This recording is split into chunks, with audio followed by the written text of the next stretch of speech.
जो उसके पास है ज्ञान का प्रचार करके जीवों के अज्ञान को मिटा के सही रास्ते में उनको डाल के और वो प्रभु की जो भक्ति करवाता है और उन बुराइयों से बचा देता है, वही सच्चा गुरु है इस युग में। आप सभी को राधा स्वामी।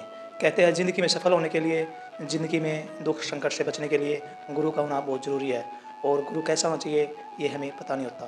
तो जो आज का सत्संग का विषय है उसमें महाराज जी ने बताया कि हमारे जीवन को सफल करने के लिए, हमें सद्बुद्धि देने के लिए किस प्रकार गुरु होना चाहिए और हम गुरु की परख किस तरह कर सकते हैं। और भी बातें महाराज जी ने सत्संग में बहुत अच्छी बताई है जो बहुत ही अच्छी साबित हो सकती है। तो कृपया आप सत्संग में आखिर तक बने रहिए और बड़े प्यार से महाराज जी सत्संग सुनिए। राधा स्वामी। जब सच्ची बात जहाँ चलती है वहाँ झूठे पाखंडी मक्कार लोग भी चोला बदल बदल के अपना उल्लू सीधा करने के लिए, लोगों को बेवकूफ़ बनाने के लिए कुछ का कुछ मन घड़ंत बातें बढ़ा के उन भोले जीवों को फंसा लेते हैं, और उन मिथ्या बातों में फंसने के बाद में वो जीव बेचारे ना इधर के रहते हैं ना उधर के रहते हैं। उनको डर भय दिखाया जाता है कि तुम अगर ऐसा करोगे, तुम्हारे गुरु को छोड़ दोगे तो तुम मर जाओगे, तुम डूब जाओगे, तुम नरकों में जाओगे, तुम्हें पाप भोगने पड़ेंगे, कष्ट भोगने पड़ेंगे। और मैं कहता हूँ कि झूठे गुरु की टेक को तजत न कीजिए वार। अगर तुम्हारा गुरु सच्चा नहीं है तो उसको छोड़ने में देर नहीं करनी चाहिए, नहीं तो बहुत अहित हो जाएगा, बहुत नुकसान हो जाएगा। गुरु जिसको पूरा मिल गया तो उसकी गुरु की आज्ञा का पालन करो।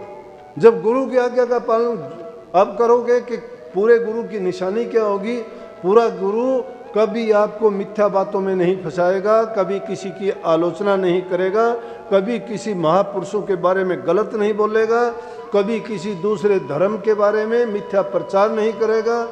जो उसके पास है ज्ञान का प्रचार करके जीवों के अज्ञान को मिटा के सही रास्ते में उनको डाल के और वो प्रभु की जो भक्ति करवाता है और उन बुराइयों से बचा देता है, वही सच्चा गुरु है इस युग में। और कलयुग के जीवों को क्या चाहिए? कलयुग के जो जीव हैं ये तो अगर उन बुराइयों से बच जाएं, जो पाप कर्म हैं, जो मलिन बुद्धि इनकी हुई है, मलिन बुद्धि होने का कारण है कि चारों तरफ का जो वातावरण है इस जीव को घेरे हुए है, वो हर प्रकार से कदम कदम पर इस जीव के लिए ऐसी परिस्थितियां पैदा कर देता है कि जिसके लिए मजबूर हो जाता है। आज समाज की हालत देखते हैं, उसके जिम्मेवार और कोई नहीं, हम खुद जिम्मेवार हैं।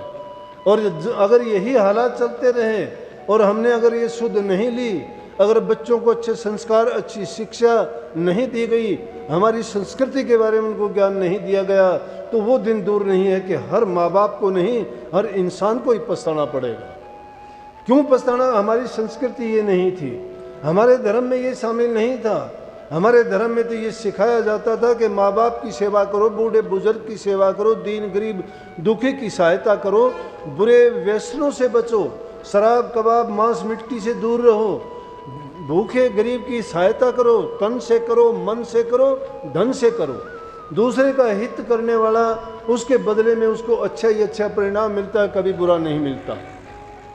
अगर इस रास्ते पर तुम चलते हो तो मैं कहता हूँ कि कई युगों का जो तुम्हारा रास्ता था वो कुछ ही दिनों में तुम उसको तय कर लोगे और अपनी मंजिल को पालोगे, इसी जीवन में पालोगे। जो कोई कहता है कि ना इस जन्म के बाद में गुरु आएगा, विमान लेके आएगा, तुम्हें स्वर्ग ले जाएगा, बैकुंठ ले जाएगा, मिथ्या बात है, झूठी बात है। जीवत समझो, जीवत बुझो, जीवत मुक्ति निवासा, मुए मुक्ति बतावे, गुरुआ झूठा दे विश्वासा।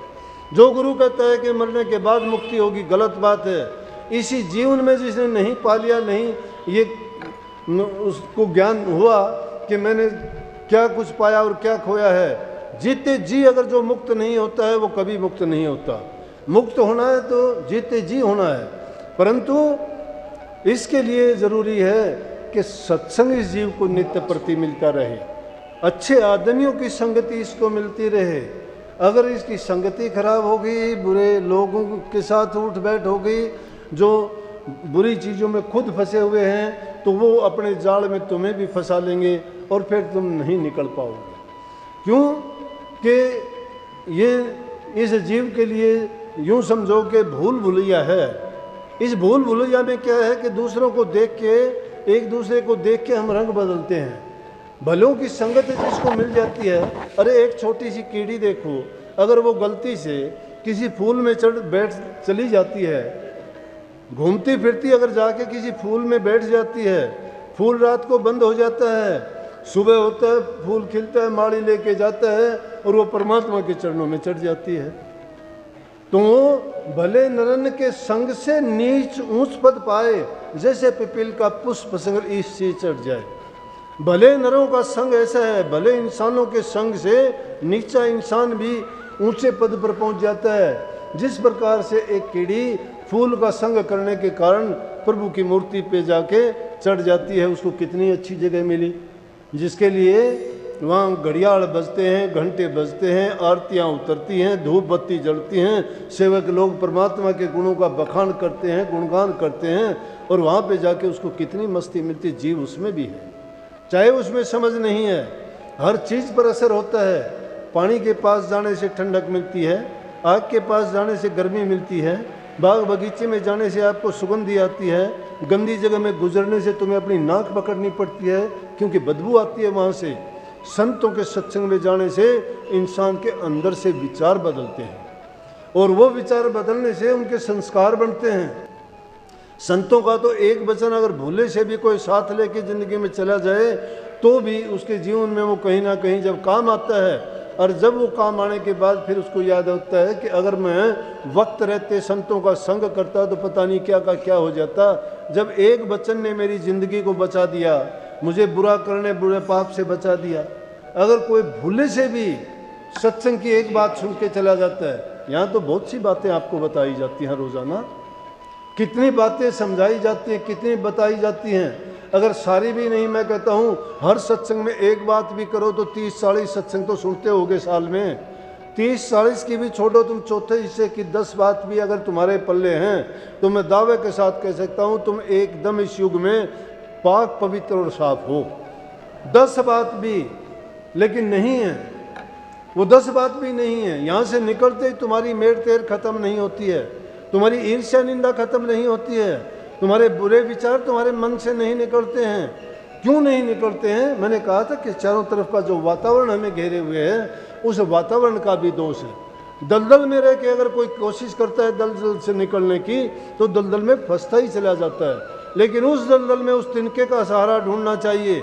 अगर कोई नेक इंसान तुम्हें मिल जाए रहा कि वो कमज़ोर रस्सी भी तुम्हें पकड़ा दे तो जोग जुतन से उस रस्सी को पकड़ के उस दलदल से निकलने का प्रयास करो।